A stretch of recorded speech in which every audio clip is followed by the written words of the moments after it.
Eto na ho yung mga maiinit mga bossing. Di ba? Dito na tayo, no?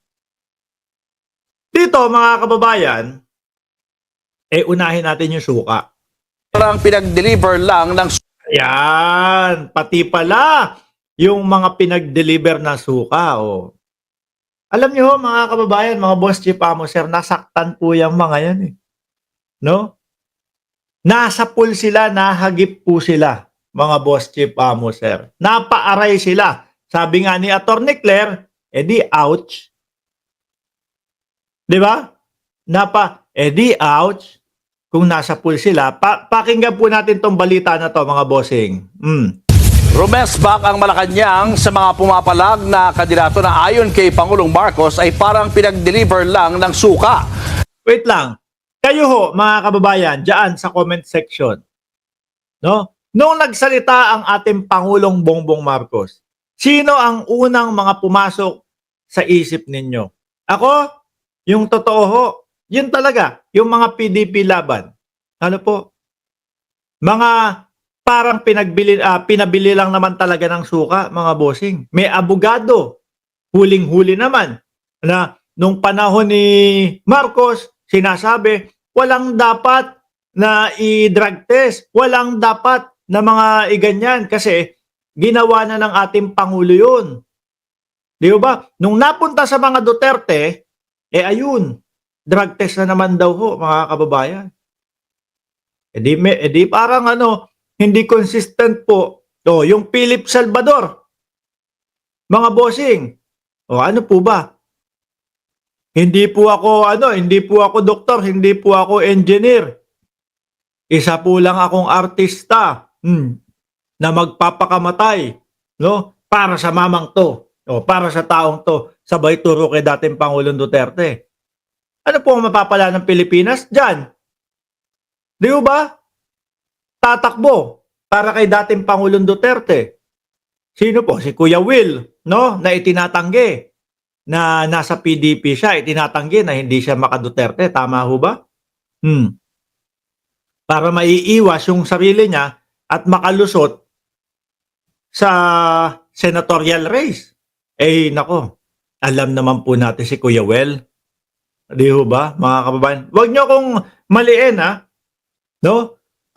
Ayaw ko si Kuya Will sa pagiging politiko. Gusto ko siya doon sa kanyang mga programa, mga bossing. Marcoleta.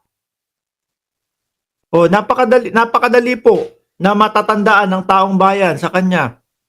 There is no such as West Philippine Sea, mga bossing. Ano gagawin nyo bilang senador? Nanindigan din ng palasyo na hindi magpapatawag ang Pangulo ng special session sa Senado. Nasa frontline ng balitang yan si Maricel Halili.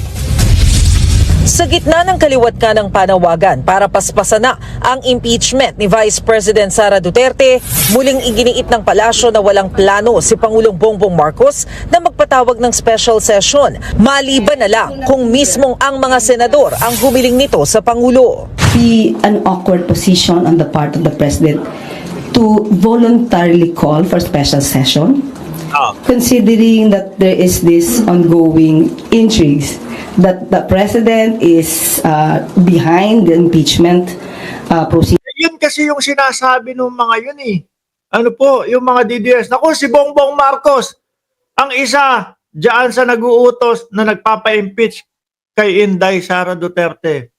Actually, naniniwala ako sa kanila, mga kababayan.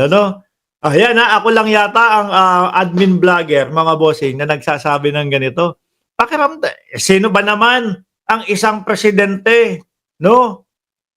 Sino ang isang presidente na hindi magpapa-impeach sa problema ng bayan? Baka nga ho kapag nalaman pa talaga ng mamamayang Pilipino na isa si PBBM sa gustong ma-impeach ang ating vice-presidente at nakikipagtulungan na ma-impeach ang vice-presidente, mga kababayan, matuwa pa sila. Bakit? Talagang gustong masolusyonan ni Pangulong Bongbong Marcos ang korupsyon sa ating bayan. Di ho ba, mga bossing? Idagdag nyo na ho dyan yung mga meeting na mga nakikita natin kay House Speaker, meeting kay Chis Escudero. O di ho ba, mga kababayan? Tuloy. Findings. Una nang sinabi ni Senate President Cheese Escudero na pagkatapos na lang ng recess sa Hunyo, uumpisahan ng Senado ang paghahanda sa impeachment trial. Sabi ng Malacanang, hindi naman malinaw sa saligang batas kung kailan dapat umpisahan ang impeachment. Yan. Kasi mga bossing, ulitin ko lang mabilisan lang. Doon po sa mga pro-impeachment, mas okay po sa atin. Sa nakikita ko at basa ko sa galawan, mas okay po sa atin na after na lang po ng eleksyon o after nung sona ni Pangulo, ituloy ang impeachment na yan. Bakit po mga bossing? Hanggat nandoon po yung mga kampon ng dating Pangulong Duterte, hanggat nandoon po ang mga senator ng dating Pangulong Duterte, napakadali po nilang ibasura yan. No? Lalo na po kapag mas madami yung numero nila. Kapag katapos ng eleksyon mga bossing, yung mga Bato de la Rosa, yung mga senador na gustong pumasok para lang po sa matulungan ang impeachment ni BP Sara na hindi mapa-impeach. No? Wala. Di makakapasok yung mga yan. Di ba?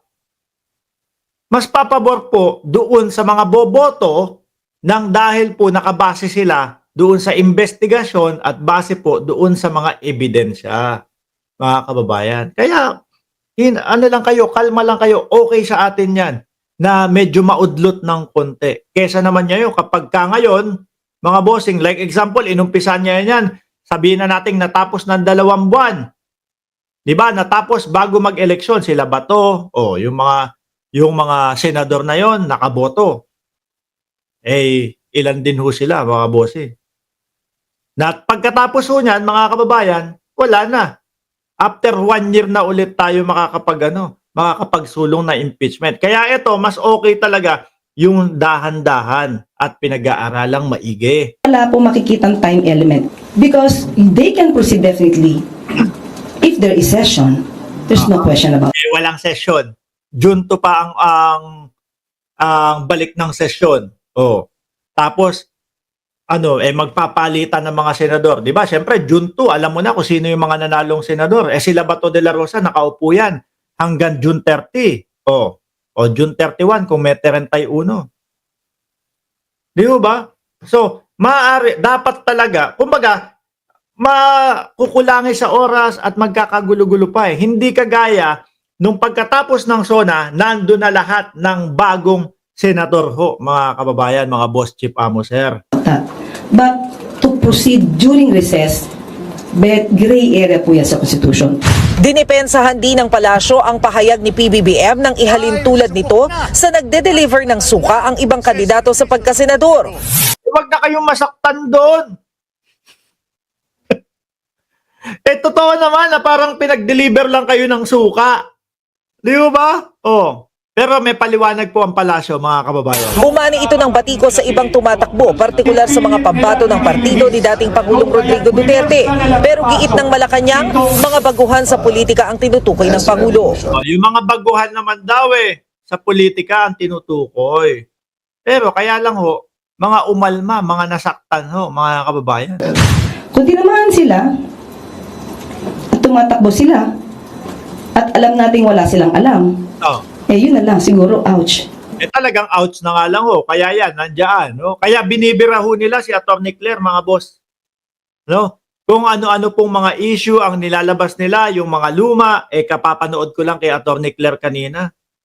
Splice pala yung mga bidyong pinapanood nila. Papanoorin ko ng buo yun. Tapos i-content natin sa mga ilang araw kapag yung medyo mahaba ang pag-aaral natin.